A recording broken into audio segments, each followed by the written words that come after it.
Baisse des taux du LEP, versement de l'allocation de rentrée, fin du passe-rail, voici tout ce qui change ce 1er août.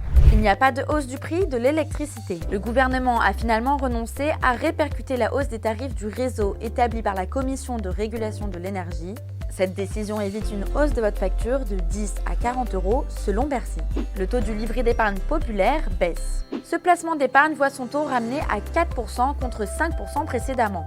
Ce nouveau taux de 4% reste au-dessus de la formule théorique. Pour ouvrir un LEP, les revenus annuels pour une seule part fiscale ne doivent pas excéder 22 419 €. En août, vous recevrez votre versement de l'allocation de rentrée scolaire. Dès le 6 août, les foyers éligibles recevront l'aide versée par la CAF pour les dépenses de la rentrée scolaire dans les départements de Mayotte et de La Réunion. Le 20 août, dans les départements de Guadeloupe, Guyane, Martinique et en métropole. C'est la fin du passe-rail. Les 16-27 ans qui ont souscrit au dispositif n'ont plus qu'un mois pour emprunter des TER et Intercités de manière illimitée. Plus de 100 000 passes ont été vendus.